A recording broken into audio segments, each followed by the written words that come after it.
那接下来呢，我们所要讲的呢，就是大因果的部分。那大因果呢，就是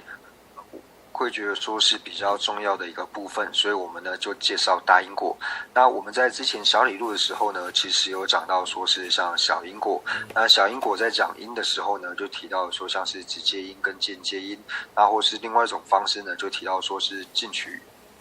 因跟俱生缘的部分。那同样的呢，在讲果的时候呢，也是讲到说像是直接果、间接果。那另外一个方式呢，就是从其他方式来探讨的话呢，那就是进取果跟俱生果这个4种。那这边是小理路所提到的。那接下来呢，我们就是来解释，就是关于刚刚是讲到就是小理路想讲小因果的部分。那所以这边呢，我们就直接呢来看到说，就是第五个科判大因果的部分。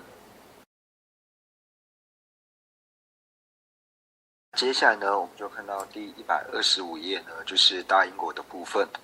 那这边就讲到说呢，建立大因果，那就讲说如能作即具有，同类与相应，片形并异熟，许因为6种。那这里呢就讲到说大因果的部分呢，就提到说6因跟6果的部分。那之前呢，我们在小理路呢所讲到，就是说像是直接因、间接因，然后进取因、俱生缘等等，或者说像是直接果、间接果。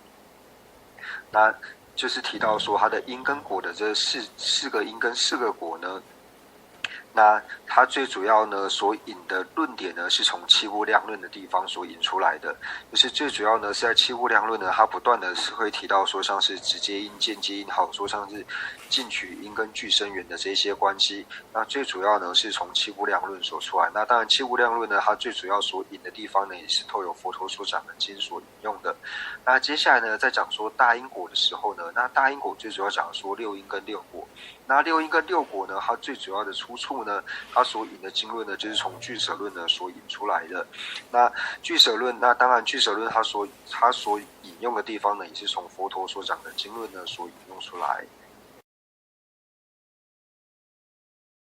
在这里所讲的大因果呢，它其实包含的就是6因、5果以及是4缘的部分，就是6种因、5种果跟4种缘。那它主要呢就是在大因果的部分呢，它也是分为就是这3个部分呢来做解释。那我们这边在讲说大因果跟小因果的时候呢，并不是像说我们设法所看到的，就是眼睛的大跟是小，讲说这个因果是比较小的因果，或者说这个因果呢是比较大的因果，并不是这个样子的。这边讲的小因果跟大因果呢，最主要就是说在解释的时候呢，小因果是以收摄的方式来做讲解，因为一切的因跟果呢，它都是可以收摄到就是直接因、间接因、进取因、俱生缘这4因，或者说它所产生的4果里面呢，是可以收摄进去，就是比较简略的方式做讲解，所以叫做小因果。那大因果呢，就是用比较广博的方式呢来做解说的缘故，所以称之为是大因果。因为我们可以看到说，就是光大因果这个科判里面呢，它就包含了3部分，就是刚刚所讲的第一个呢，就是属于因的部分。那因呢就包括6种因。那接下来就提到说果的部分，那果呢就讲到说5种果，那以及说最后面呢提到4缘。那4缘呢，它其实也是可以收摄到因里面去，所以我们可以知道说它讲的内容比较广博的缘故呢，所以这一课的科判呢就称之为是大因果。在俱舍论里面呢，就提到说，就是能作即具有，同类与相应。那这边呢就提到说是能作呢，就提到说是能作因；那具有呢，就提到说它具有的因。那同样呢，同类是同类因，那相应是相应因。那同样的呢，后面提到说片形并异熟，许因为6种。那加上后面的是片形因，还有说异熟因呢，那这承许说呢，因呢它是有6种。那这边呢，这个寄送呢，主要就是出自于就是世亲菩萨呢所造的俱舍论里面所讲解的部分。在这里呢，就提到说，就是我们在讲说建立大因果的时候呢，就提到说有能作因，还有说具有因。那能作因跟具有因呢，它其实是骗所有的就是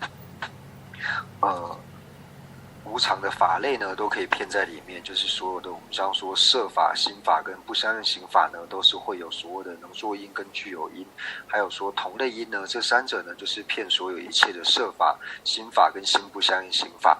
那接下来呢，我们在讲到说就是相应因还有骗行因这两者的时候呢，那它除了刑法之外呢，就是摄法跟不相应刑法呢，它是没有所谓的相应因跟骗行因这两个，所以相应因跟骗行因呢，它是唯独有刑法才有。那最后一个在讲到异熟因的时候呢，那异熟因呢，它只有在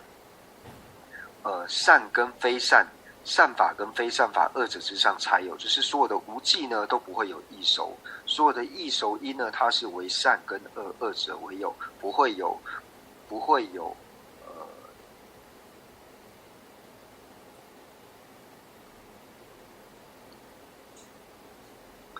所以呢，在这六因里面呢，就假如说能作因、具有因还有同类因这三者的时候呢，它是属于就是在摄法、心法还有说是不相应刑法之上呢，三者都会有的。那相应因跟骗行因呢，是唯有心法才有。那异熟呢，是为善跟恶之外，为善恶之外，为善恶为有。那这是属于异熟因，所以这讲到说，就是为什么要区别说这六种因的差别呢？所以讲到说这六因的差别。我们今天呢就先讲到这边，因为怕各位的时间太晚，那我们今天呢就先上到这里。